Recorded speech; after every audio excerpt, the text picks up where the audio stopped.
I feel like I'm sweating. 3 under for the opening round. How would you assess your round today?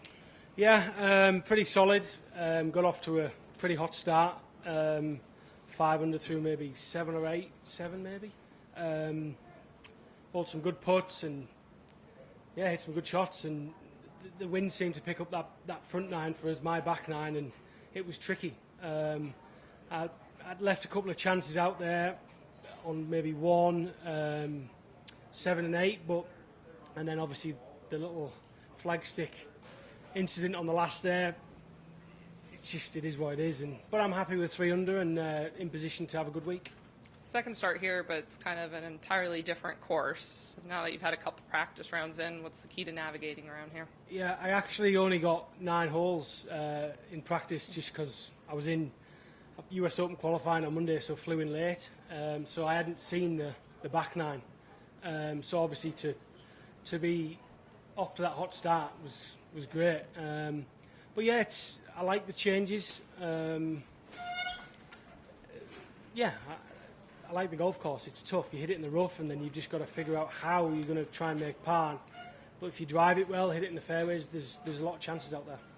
With your caddy, what was kind of the preparation of the back nine? Has he seen it either? Or? He walked it on Wednesday morning, and then we actually played the Pro-Am on Wednesday, the back nine, but obviously we got rained out, so we only played 3 holes, I think. So I hadn't seen from 12 onwards. So, yeah. Had last week off. What were you doing with your off week? And then when did you get back out here for the Open qualifying? Yeah, just hanging out with my family, my daughter, fiance. Did a bit of biking, practiced a little bit, and by the time you do your laundry, when you have these weeks off flying back to England, it's time to come back out. So it was them off weeks for me when it's only a week kind of fly over, but it's always nice to hang out with the family and see the little one. And finally, just mentioned with broadcast, you're feeling comfortable with your game since Valspar. What are you kind of finding that's clicking? Yeah, I mean, it kind of stems back to the bad play at the start of the year. I was really letting the results affect me mentally off the golf course, and I wasn't in a good place. Wasn't enjoying it, but that's not me. I love playing golf for a living. So I kind of. The week I took Puerto Rico off kind of last minute, and that was my reset button. And since then, it's been okay. But I think the best for me this year is yet to come, and hopefully it's starting here. What do you kind of do to change that mentality when you did have the reset? Some crazy things actually. Got out of my comfort zone, reached out to a few people and chatted to a few people, and. I don't know if it helped, but I feel in a better place mentally. I'm at peace with whatever happens this year happens. And that's how my career's been, you know. I've always just accepted good weeks, bad weeks, good play, bad play.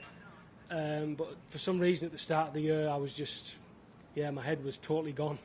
And that off week, I just knuckled down, pressed the reset button, and I'm feeling cool. Awesome. Just one for me, Callum. Going back to the preparation, what kind of challenge is it for you when you don't get to properly prep on a new golf course? Yeah, I mean, obviously I played here last year, missed the cut, I think, but the changes are different, but it's still a similar. The course plays very similar. I mean, if you miss fairways, you're just trying to put it in a good position to make pars. And just kind of getting the green speeds, new greens, and just, I mean, I played 9 holes on Tuesday afternoon. I was absolutely shattered, having flown from England and then flew from New York that morning. Yeah.